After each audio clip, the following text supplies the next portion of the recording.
SIP मतलब systematic investment plan. SIP का जो फुल फॉर्म है वो है सिस्टमेटिक इन्वेस्टमेंट प्लान।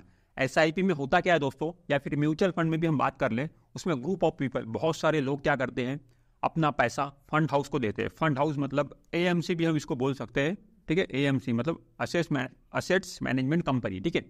बहुत सारे लोग अपना पैसा फंड हाउस को देते हैं, मतलब एएमसी को देते हैं। और ये फंड हाउस के पास में क्या होते हैं, इनके फंड मैनेजर होते हैं, ठीक है। फंड मैनेजर होते हैं जो कि स्टॉक मार्केट के एक्सपर्ट होते हैं, उन्हें स्टॉक मार्केट का नॉलेज होता है, उनका रात दिन का काम ये होता है, ठीक है।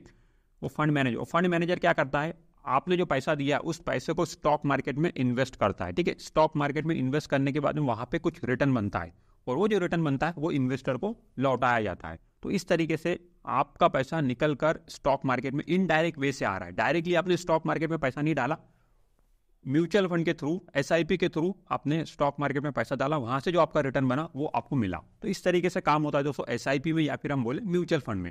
और बदले में इसके लिए आपको क्या करना पड़ता है, आपको फंड मैनेजर की फीस पे करना पड़ता है और फंड हाउस का कमीशन पे करना पड़ता है। हालांकि जब आप इन्वेस्ट करते हो उसी में से वो डिडक्ट हो जाता है, फंड मैनेजर की फीस और फंड हाउस का कमीशन, और उसके बाद में आपको एक फाइनल रिटर्न दिया जाता है। तो एसआईपी मॉडिफाई करने के दो तरीके हैं। पहला ऑप्शन है एजेंट, बाय एजेंट के थ्रू आप एसआईपी मॉडिफाई कर सकते हो। दूसरा है ऑनलाइन। एजेंट के थ्रू कब पॉसिबल है, जब आपने एजेंट के थ्रू बाय किया होगा। जैसे कि नॉर्मली जो रेगुलर प्लान में लोग पैसा इन्वेस्ट करते हैं वो एजेंट के थ्रू करते हैं। हम इसको बोल सकते हैं कि ऑफलाइन भी बोल सकते हैं।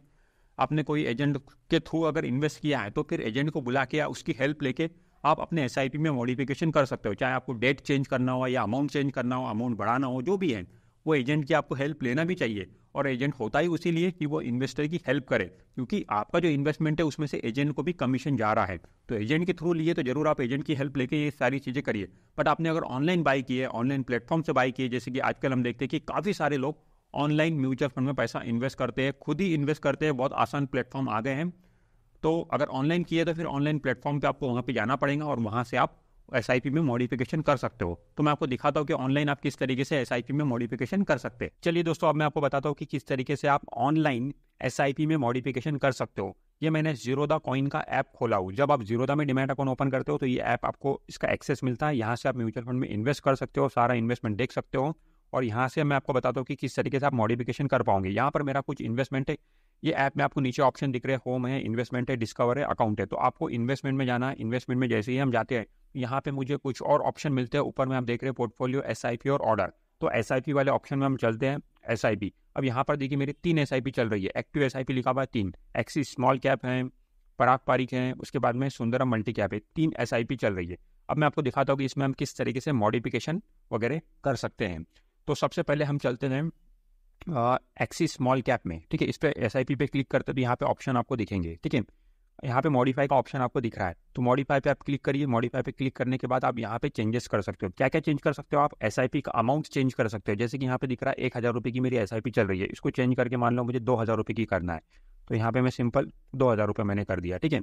ये चेंज कर सकते हो। इसके बाद में और क्या चेंज कर सकते हो आप, फ्रिक्वेंसी चेंज कर सकते हो।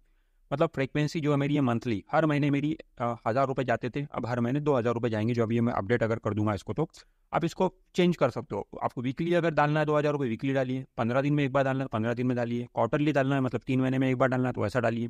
तो इस तरीके से आप फ्रीक्वेंसी भी चेंज कर सकते हो। मेरी जो डेट है इस समय 25 तारीख है, इसको भी मैं चेंज कर सकता हूँ। मैं 10 तारीख कर सकता हूँ, 5 तारीख कर सकता हूँ, महीने की कोई भी तारीख मैं यहाँ पे ले सकता हूँ, ठीक है। तो इस तरीके से ये डेट का भी चेंजेस हो जाएगा।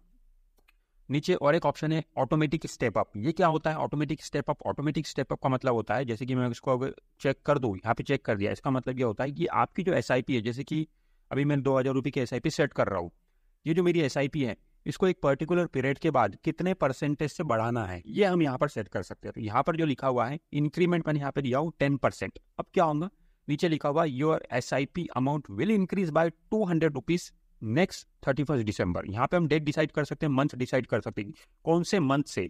जैसे कि यहाँ पे जो मैंने भी डिसाइड करा दिसंबर 31 दिसंबर से, या फिर मैं इसको चेंज भी कर सकता हूँ, या फिर कोई अगला महीना है ना, अप्रैल डाल दो, है ना। तो अभी अप्रैल डाल दो 23 अप्रैल, तो नेक्स्ट अभी जो 23 अप्रैल आएगा तब से मेरी जो एसआईपी है 200 रुपये का उसमें एडिशन हो जाएगा। 200 रुपये कैसे, 10%, मतलब 2000 का 10% कितना होता है, 200 रुपये। तो इसलिए 200 रुपये, इसको आप चेंज कर सकते हो। यहाँ पे इंक्रीमेंट में आप चेंज कर सकते हो, ठीक है। ये आप चेंज कर सकते हो। परसेंटेज को 10% है तो इसको आप चेंजेस कर सकते हो। 30% कर दिया, अभी 30% कर दिया तो उस हिसाब से कितना हो गया, 600 रुपये। तो इस हिसाब से आप चेंज कर सकते हो और एसआईपी में मॉडिफिकेशन वगैरह कर सकते हो, ठीक है। तो ये सारे ऑप्शन हैं। इसके बाद में आप यहाँ पे बैक जाओगे तो आपको 3 डॉट्स मिलते हैं। यहाँ पे 2 ऑप्शन आपको दिखाई दे रहे हैं, पॉज और डिलीट। इसका मतलब मैं आपको बताता हूँ, अगर SIP पॉज आप कर देते हो, SIP पॉज पे यस मैंने क्लिक कर दिया, SIP पॉज का मतलब क्या होगी, अब आपकी SIP पॉज हो गई। अब आपकी SIP मतलब हर महीने जो SIP में पैसा आ रहा है वो नहीं आएगा, वो रुका रहेगा। इसको जब चाहो आप रिज्यूम कर सकते हो, ठीक है। रिज्यूम करने के लिए आप वापस उसी SIP में जाइए, यहाँ पे SIP पे क्लिक करिए और इस पर रिज्यूम पे आप क्लिक कर दीजिए और यस बोल दीजिए, तो आपकी ये रिज्यूम हो जाएगा वापस से। अब SIP में वापस से आपकी SIP हर महीने जो बैंक से आती थी वो अब आनी चालू हो जाएंगी। तो इस तरीके के ऑप्शन होते हैं। और वहाँ पे और एक ऑप्शन हमने देखे थे डिलीट। डिलीट का ऑप्शन क्या होता है, जैसे आप डिलीट करोगे तो डिलीट का मतलब ये होता है कि अगर आप यस करोगे तो इससे आपकी जो SIP है वो डिलीट हो जाएंगे। डिलीट मतलब अब इन फ्यूचर आपका जो फ्यूचर इन्वेस्टमेंट आना है वो अब कभी नहीं आएगा, फॉर एवर के लिए वो बंद हो जाएगा। तो इस तरीके से यहाँ पर आप चीज़ें कर सकते हो।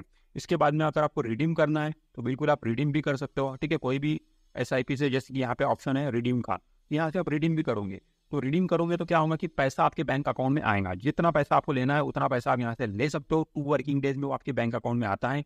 अगर आप रिडीम ऑल यूनिट्स बोलोगे तो सारा पैसा आपके बैंक अकाउंट में आ जाएगा। अगर आप वहाँ पे यूनिट्स सिलेक्ट कर सकते हैं, यहाँ पे मेरे कितने यूनिट्स अभी यहाँ पे हैं 183 यूनिट्स है, उसमें से मुझे कितने यूनिट्स विड्रॉल करना है, मान लो मुझे 100 यूनिट्स विड्रॉल करना है तो मैं यहाँ पे 100 डाल दूंगा। 100 यूनिट्स का कितना पैसा और 9,715 रुपये, इतना मेरे बैंक अकाउंट में आ जाएगा। तो इस तरीके से आप पैसे को विड्रॉल भी यहाँ से कर सकते हो। SIP में 3 चीजें जो हमने देखे अभी, जैसे कि पॉज, डिलीट और रिडीम, इसका मैं आपको मतलब बताता हूँ। देखिए, आपने अगर SIP को पॉज किया है, पॉज करने का मतलब क्या होगा, पॉज किया है तो आप क्या होगा कि आपकी SIP कुछ महीने के लिए स्टॉप होंगी। आप 1 महीने के लिए, 2 महीने के लिए, 3, 4 जितने भी महीनों के लिए अपनी SIP को स्टॉप करना चाहते हो तो आप स्टॉप कर सकते हो पॉज के थ्रू। पॉज करने का मतलब रहेगा कुछ महीने तक आपका इन्वेस्टमेंट म्यूचुअल फंड में SIP के थ्रू इन्वेस्ट नहीं होगा, स्टॉप रहेगा कुछ महीने तक, ठीक है। और पे आउट की अगर बात करें, मतलब पॉज करने से क्या आपको पैसा वापस मिलेगा, मतलब जो आपके बैंक अकाउंट में पैसा वापस आएगा कि नहीं आएगा, पे आउट आपको नहीं मिलेगा, ठीक है। आपने सिर्फ क्या किया, पॉज किया, अपनी SIP को सिर्फ पॉज किया, कुछ महीने तक वो पॉज रहेगी जब तक आप पॉज रखना चाहते हो,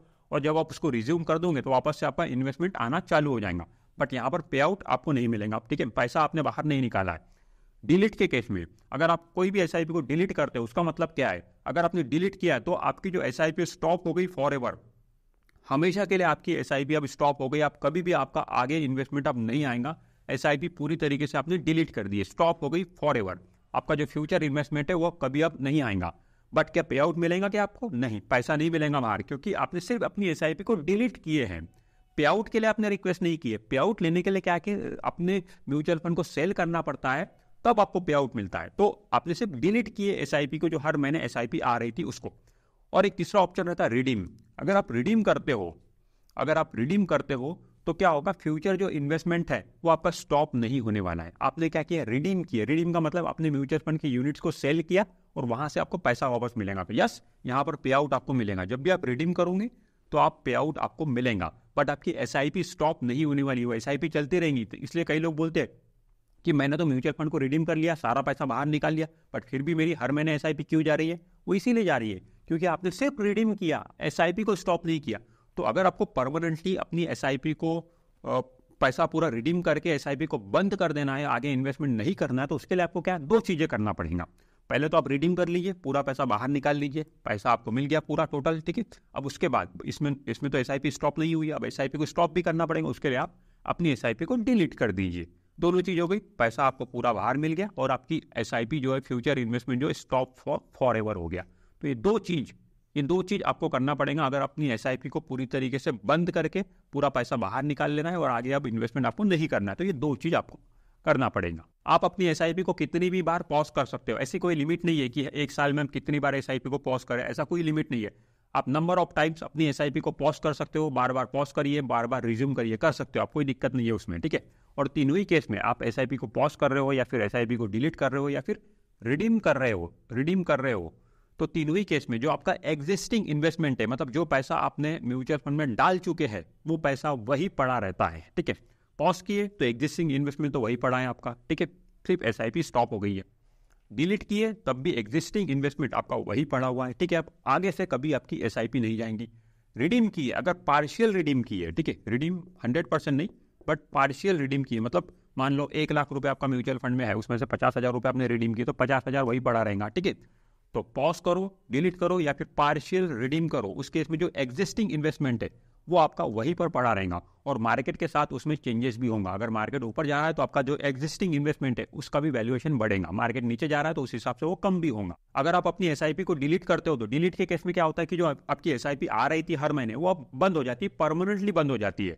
हाँ, आप ये जरूर कर सकते हो कि अगर आपको वापस से चालू करना है तो आपको क्या न्यू एसआईपी चालू करना पड़ेगा। आप सेम फंड में भी न्यू एसआईपी कर सकते हो जहाँ पे आप पहले कर रहे थे, ठीक है, या फिर अदर म्यूचुअल फंड में भी आप एसआईपी कर सकते हो। बट डिलीट एक बार कर दिया आपने तो सेम फंड में उसको रिज्यूम नहीं कर सकते हो, एक न्यू एसआईपी आपको ओपन करना पड़ेगा। जब आप रिडीम करते हो तो रिडीम में क्या होता है कि रिडीम में आपको अपने यूनिट सेल करना पड़ता है। म्यूचुअल फंड में आपको यूनिट्स दिखाई देंगे, ठीक है, वो जो यूनिट्स रहते हैं उसको सेल करके आपको पैसा मिलता है, ठीक है।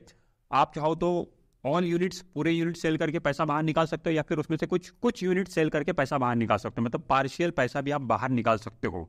तो ये होता है रिडेम्पशन। जिस तरीके से हम शेयर सेल करते हैं, ठीक है, हमारे पास में शेयर है स्टॉक मार्केट में, शेयर को सेल करके जिस तरीके से पैसा मिलता है, और म्यूचुअल फंड के केस में आपको यूनिट्स बेच के पैसा लेना पड़ता है। रिडीम करने का वैसे तो कोई भी चार्ज नहीं लगता है, ठीक है। आप म्यूचुअल फंड के यूनिट सेल कर रहे हो और पैसा अपना वहां से बाहर निकाल रहे हो तो उसका कोई भी चार्ज नहीं लगता है। बट अगर आप विद इन 1 ईयर, ठीक है, 1 साल के अंदर, ठीक है, विद इन 1 ईयर अगर म्यूचुअल फंड से पैसा बाहर निकाल रहे हो तो आपको 1% एग्जिट लोड देना पड़ता है, ठीक है। एग्जिट लोड 1% देना पड़ता है। कौन सी अमाउंट पे? विड्रॉल अमाउंट पे। जितना भी अमाउंट आप विड्रॉल करोगे उस पर 1% एग्जिट लोड आपको देना पड़ेगा, ठीक है। जितना 1 लाख आपने विड्रॉल किया तो 1% 1,000 रुपये आपको एग्जिट लोड देना पड़ेगा 1 साल के अंदर, विद इन 1 ईयर, ठीक है। विद इन 1 ईयर आपने जो इन्वेस्टमेंट किया था उस इन्वेस्टमेंट को अगर 1 साल कंप्लीट नहीं हुआ है तो आपको एग्जिट लोड 1% देना पड़ेगा। 1 साल कंप्लीट हो गया तो आपको एग्जिट लोड देने की जरूरत नहीं होती है। रिडीम करने के बाद में 2 वर्किंग डेज में आपने रिडीम किया तो 2 वर्किंग डेज में आपका पैसा रजिस्टर्ड बैंक अकाउंट में आ जाता है। आपका जो भी रजिस्टर्ड बैंक अकाउंट रहेगा, आपका जो बैंक अकाउंट लिंक है म्यूचुअल फंड से, उस बैंक अकाउंट में 2 वर्किंग डेज में पैसा आ जाता है। तो क्या ये जो पैसा आपको मिलेगा, ठीक है, आपने रिडीम किया, ये जो पैसा मिलेगा, इस पैसे में से क्या टैक्स भी कटता है? टैक्स कटने के बाद में आपको ये पैसा वापस मिलता है? नहीं। तो इस पैसे में से कोई भी टैक्स नहीं कटता है, ठीक है, टैक्स नहीं कटता है। टैक्स तो आपको अलग से पे करना है, इनकम टैक्स आपको अलग से पे करना होता है। अगर आप उस टैक्स ब्रैकेट में आते हो, ठीक है, इनकम टैक्स का जो क्राइटेरिया उसको अगर आप मीट करते हो तो आपको वहाँ पे टैक्स देना पड़ता है। जैसे कि म्यूचुअल फंड के केस में कैसा है कि अगर आप short term capital gain tax और long term capital gain tax, 2 तरीके के टैक्स होते हैं। 1 साल के अंदर अगर आप पैसा निकाल रहे हो तो उसमें आपको short term capital gain tax 15% देना पड़ता है, जो कि फ्लैट होता है, देना ही देना पड़ता है। अगर आपको प्रॉफिट हुआ तो प्रॉफिट के अमाउंट पे, अगर आप 1 साल के बाद भी म्यूचुअल फंड से पैसा बाहर निकाल रहे हो तो उस केस में आपको 10% देना पड़ता है long term capital gain tax. उसमें भी 1 लाख रुपए की छूट है, 1 लाख रुपए तक के प्रॉफिट पर छूट है। 1 लाख रुपए के ऊपर जो भी प्रॉफिट होगा उस पर आपको 10% देना है। ये मैं आपको अलग से किसी वीडियो में अच्छे से बताऊंगा।